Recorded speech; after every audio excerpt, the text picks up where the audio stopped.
नमस्कार बच्चों, आज हम पढ़ेंगे अध्याय 15 जिसका शीर्षक है सच्चा स्मरण। सच्चा स्मरण किसे कहते हैं? स्मरण का मतलब है याद करना। बच्चों, यदि हम कोई भी कहीं से ज्ञान की बात सीखते हैं तो तब तक वो हमारे लिए लाभकारी नहीं होती जब तक हम उस शिक्षा को अपने जीवन में धारण ना करें, उसमें अमल में ना लाएं। अब केवल इस बात को समझाने के लिए कि सच्चा स्मरण क्या है, एक लेखक ने बहुत अच्छी कहानी लिखी है और उसके माध्यम से हमें समझाने का प्रयास किया है कि सच्चा स्मरण क्या है। ये कहानी है बच्चों कौरवों और पांडवों के बीच की, प्राचीन समय की बात है। देखिए, सच्चा पाठ स्मरण पाठ को रटना नहीं अपितु पढ़ी हुई अच्छी बातों को अपने जीवन में अपना लेना है। शिक्षा का लाभ तभी होता है जब हम उसके अनुरूप आचरण भी करें। आचरण करना अपने हम व्यवहार में उस शिक्षा को लेकर आएं। इस पाठ से हमें यही प्रेरणा मिलती है। अब ये एक नाटक की तरह है तो इसको पढ़ना शुरू करते हैं। स्थान है गुरु द्रोणाचार्य का आश्रम। पहले पता था ना आपको, जितने भी पांडव थे और कौरवों में थे सब गुरु से शिक्षा ग्रहण करने गुरुकुल में जाया करते थे। पात्र कौन कौन है? गुरु द्रोणाचार्य जो सबको पढ़ाते हैं, कौरव और पांडव राजकुमार। कौरव और पांडव राजकुमार आश्रम में शिक्षा ग्रहण कर रहे हैं। ये देखिए बैठे हुए आप सबको दिखाई दे रहे हैं और ये हैं गुरु द्रोणाचार्य। गुरु द्रोणाचार्य उन्हें पढ़ा रहे हैं। गुरुजी क्या बोले? गुरुजी, राजकुमारों आज हम एक छोटा सा पाठ पढ़ाते हैं, सब ध्यान से सुनो। सब राजकुमार ने क्या जवाब दिया? जी गुरुदेव। गुरुजी पहला उन्होंने पाठ सिखाया सत्यम वद, यानी सच बोलो। सब राजकुमार ने रिपीट किया उसको, सत्यम वद। गुरुजी सत्य बोलो, वो संस्कृत में भी बता रहे थे और हिंदी में भी। सब राजकुमार बोले सत्य बोलो। गुरुजी धर्मम चर। सब राजकुमार धर्मम चर, धर्म पर चलो, धर्म पर चलो। गुरुजी ने फिर तीसरी बात सिखाई, क्रोधम मा करो। सब राजकुमार क्रोधम मा करो। गुरुजी क्रोध मत करो। सब राजकुमार एक साथ बोले क्रोध मत करो। तो 3 शिक्षा उन्होंने सिखा दी। कौन कौन सी? सत्य बोलो, धर्म पर चलो और क्रोध मत करो। सब राजकुमार बार बार गुरु द्वारा कही गई बात को रिपीट कर रहे थे, दोहरा रहे थे। गुरुजी अब इसे बैठकर स्मरण करो। स्मरण करना यानी अब याद करो।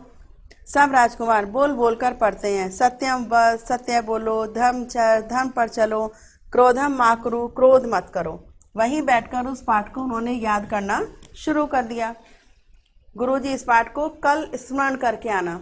सब राजकुमार जी प्रणाम गुरुदेव। सब राजकुमार वहां से गुरुजी के चरण छूकर चले गए अपने अपने कमरों में। अब दूसरा दिन कौरव पांडव राजकुमार आश्रम में गुरु द्रोणाचार्य के सम्मुख बैठे हैं। सम्मुख सामने, जैसे पहले अभी हमने दृश्य देखा था। गुरुजी कल का पाठ सब लोगों को स्मरण हो गया? सब राजकुमार युधिष्ठिर को छोड़कर सबने जवाब दिया जी। गुरुजी युधिष्ठिर से, युधिष्ठिर तुम चुप क्यों हो? पाठ तो स्मरण कर लिया ना? क्योंकि उन्हें लगता था कि युधिष्ठिर तो सबसे ज़्यादा बुद्धिमान है, लेकिन उसका कोई जवाब क्यों नहीं आया? युधिष्ठिर जी नहीं, मुझे पूरा पाठ स्मरण नहीं हुआ। अब सब बड़ा आश्चर्य करते हैं कि गुरुजी तो हमेशा युधिष्ठिर की बहुत तारीफ करते हैं, बड़ा बुद्धिमान है, और अभी तक इसे पाठ याद नहीं हुआ इतना छोटा सा।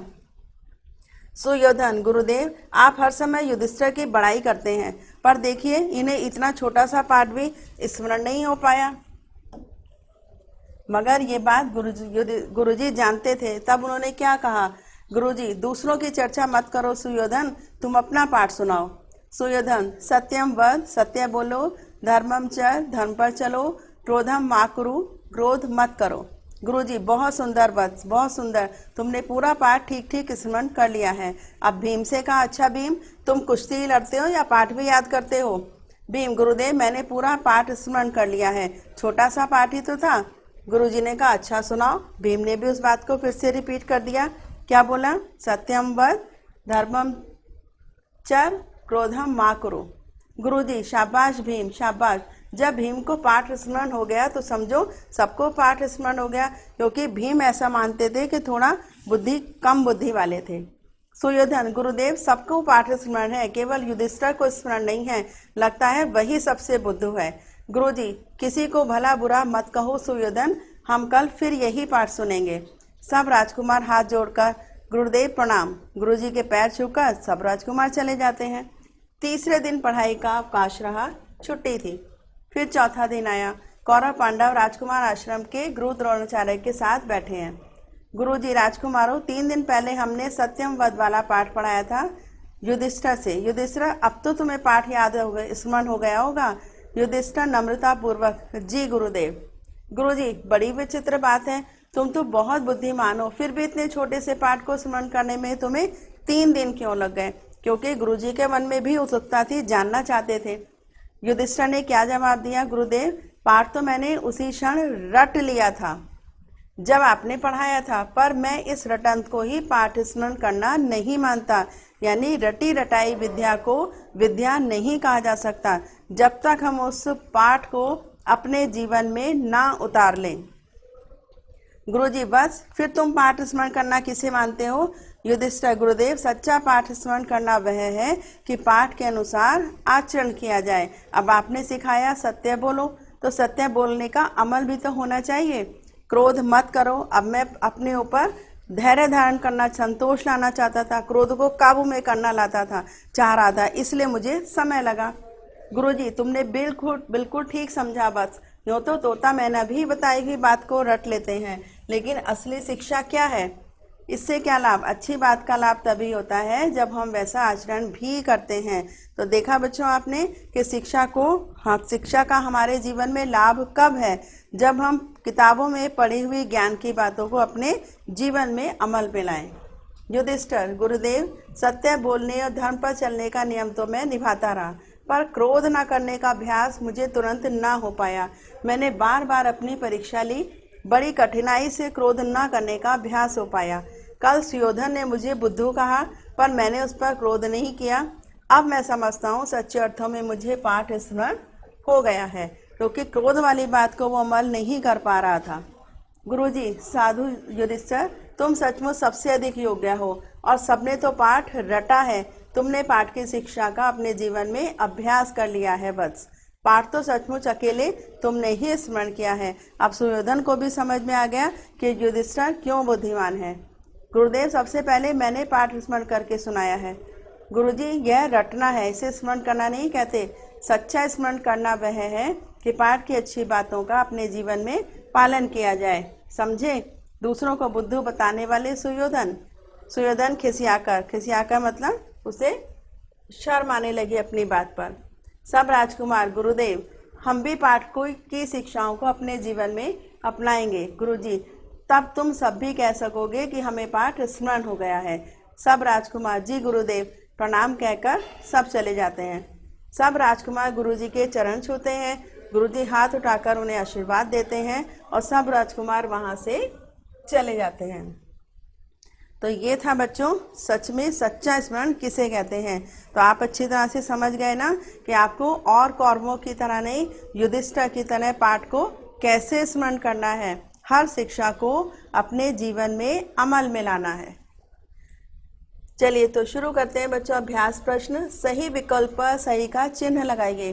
दूसरे दिन पाठ ना सुनाने पर गुरु द्रोणाचार्य ने क्या किया? युधिष्ठिर पर क्रोधित हुए? नहीं। युधिष्ठिर को बुद्धू समझने लगे? बिल्कुल नहीं। आश्चर्य में पड़ गए और चुप रहे, बोले कुछ नहीं। युधिष्ठिर दूसरे दिन पाठ नहीं सुना पाया क्योंकि उसे क्रोध ना करने का अभ्यास नहीं हो पाया था जो वो बार बार कर रहा था। युधिष्ठिर के दूसरे दिन पाठ स्मरण ना करने से पता चलता है कि युधिष्ठिर पढ़ने लिखने में कमजोर थे। युधिष्ठिर गुरुजी की आज्ञा का पालन नहीं करते थे। युधिष्ठिर पाठ के आचरण को ही पाठ स्मरण करना मानते थे। थर्ड ऑप्शन बिल्कुल ठीक है। किसने कहा? किससे कहा? किसी को भला बुरा मत कहो सुयोधन। ये बात किसने कही थी? गुरुजी ने। गुरु द्रोणाचार्य ने। और किससे कहा था? सुयोधन से। पंक्ति में लिखा भी है ये सुयोधन। लगता है वही सबसे बुद्धू है। ये बात किसने कही थी? ये कहा था सुयोधन ने, क्योंकि दूसरे दिन भी युधिष्ठिर ने पाठ नहीं सुनाया। सुयोधन ने किससे कहा था? गुरुजी से।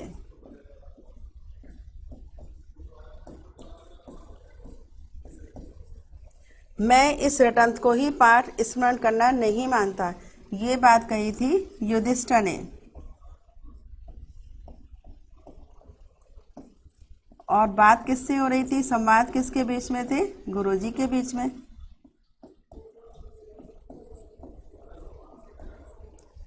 पाठ तो सचमुच अकेले तुमने ही स्मरण किया है, ये बात कही थी गुरुजी ने। और किससे कहा था ये, युधिष्ठिर से।